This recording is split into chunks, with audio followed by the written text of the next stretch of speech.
హోరాహోరీ అంటే తేజ గారి మూవీ. హోరాహోరీ అంటే ఏ విషయమైనా కూడా ఎక్కువ హడావుడితోటి. హోరాహోరీ అంటే హడావుడిగా ఏదో. హోరాహోరీ అంటే జీవితంలో ప్రతిసారి పోరాడుతూ ఉంటాం, ప్రతి విషయం కోసం పోరాడుతూ ఉండాలి. ఫైటింగ్ కా హారర్ మూవీ అనుకుంటున్నాం. హోరాహోరీ. హోరాహోరీ ఇన్ ద సెన్స్ గెలవడం ఓడడం అలా. హోరాహోరీ అంటే కాంపిటీషన్ లైఫ్.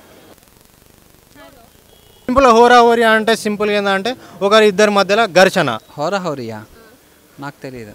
హంగామా. హోరాహోరీ అంటే చురుగ్గా హరిబరిగా పనిచేయడం, గడబడ గడబడ. హోరాహోరీ అంటే ఎట్ ద సేమ్ టైం ఇద్దరు సరిగా సమతూకంలో ఉండి హోరాహోరీ ఫైట్లో. తేజ గారు అంటే న్యూ ట్రెండ్, హోరాహోరీ కాబట్టి ఇంకా హోరాహోరీ ట్రెండ్తో ఉంటుంది. ఏం చూస్తారంటే ఇంతకుముందు జయం చూసినాం బాగానే, ఈ మధ్య గ్యాప్ వచ్చేది. మేమైతే ఫైట్ ఎక్స్పెక్ట్ చేస్తున్నాం. టైటిల్ ప్రకారం టైటిల్ చూస్తే హోరాహోరీ అంటే ఫైట్ ఉంటుందని చెప్పి. తేజ గారి మూవీస్ కొంచెం డిఫరెంట్గా అంటే ఏదో లవ్ స్టోరీ కామన్గానే అనిపిస్తూ ఉంటుంది నువ్వు నేను మూవీస్ నుంచి. బెస్ట్ డైరెక్టర్ అమ్మ తేజ గారు. యువతి యువకుల మధ్య ఉండే ప్రేమే కాదు, ఉన్మాదం, ఇప్పుడు ర్యాగింగ్, ఇట్లా ఉన్మాదం, ఆడవాళ్ళ మీద అత్యాచారాలు ఇవన్నీ జరుగుతున్నాయి. వీటి మీద సంబంధించింది సోషల్ యాక్టివేషన్ ఎట్లా ఉండాలి, సమాజంలో ఎలా ఉండాలి, కొన్ని విషయాలు చూసుకోవాలి. వీటి గురించి సంబంధించినట్టుగా ఉండాలి. హోరాహోరీ పోరాటం ఇప్పటికీ జరుగుతుంది. ఆధిపత్యం మీద, స్త్రీ ఒక మగవాళ్ళ మీద ఆధిపత్యం మీద జరుగుతుంది. అలా రాజకీయమైన వ్యక్తిత్వం మీద జరుగుతుంది, కుల వివక్ష మీద జరుగుతుంది. హోరాహోరీని పేరు పెట్టడమే కాదు, అందులో ఉన్న సామాజిక లక్షణాలు ఉండాలి, స్వభావాలు ఉండాలి. దీనికి సంబంధించి మీరు ముందు ముందు ఇట్లాంటి సినిమాలు తీయాలని నేను కోరుకుంటూ మేము అనుకుంటున్నాం తేజ గారు మళ్ళీ ఇంకొంచెం కొత్తగా తీయడానికి ట్రై చేస్తున్నారు అనే ఎక్స్పెక్ట్ చేస్తున్నాం. We can see the true love story in Teja's films. Most of all the films like Chitram and Nuvvu Nenu, in all the films he shown the real concept of love.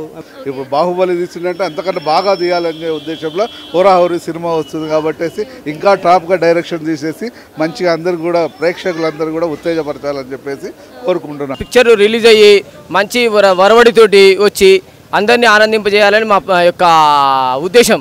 నిజమే కదా, రెండు topics మీద వస్తున్నాయి. బోర్గా ఉంది, ఎప్పుడు చూసిన movie same. Teja అంటే active director, active person. ఎవరైనా ఇప్పుడు కొత్త సినిమాలు ఎలా ఉంటున్నాయంటే దానికి కాంపిటీషన్ రావాలంటే 100% మంచిదే ట్రై చేస్తారు కదండి. If it turns out good, ఆయన బాగా తీసినట్టు, దానికి మనం ఏం చెప్పలేం. న్యాచురల్గానే తీస్తారండి, చాలా బాగుంటుంది. మన తేజ గారు ఇప్పుడు ఉన్నారు కదా, సెన్సేషనల్ డైరెక్టర్ కాదు, అసలు సెన్సేషనల్ హీరో. ఆయన కనిపించకపోయినా కానీ తెర వెనుక హీరో కదా. ప్రతి సంవత్సరాలు కాదు, 20 సంవత్సరాల నుంచి అదే వస్తుంది. తీసేవాళ్ళు అవి తీస్తున్నారు, ఈయన మాత్రం వేరే తీస్తుంటారు. డిఫరెంట్ కాన్సెప్ట్తోనే వస్తుంది. అలా వస్తేనే కొంచెం డిఫరెంట్గా ఉంటుంది. మోస్ట్లీ అందరు లైక్ చేస్తారు కూడా.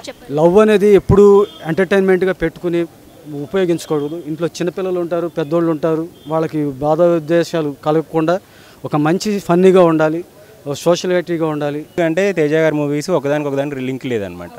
సో కంపల్సరీ ఇది డిఫరెంట్గా ఉంటుందని ఎక్స్పెక్ట్ చేస్తాను. అంటే ఎంతూజియాస్టిక్గా ఉంటుంది, మంచి ఎంటర్టైనింగ్గా ఉంటుందని కంపల్సరీ అనుకుంటాను. డెఫినెట్గా కొత్త ప్యాటర్న్ యూజ్ చేస్తాడని చెప్పి అనుకుంటాను. హోరాహోరీ హోరాహోరీ. హోరాహోరీ. హోరాహోరీ. హోరాహోరీ. హోరాహోరీ.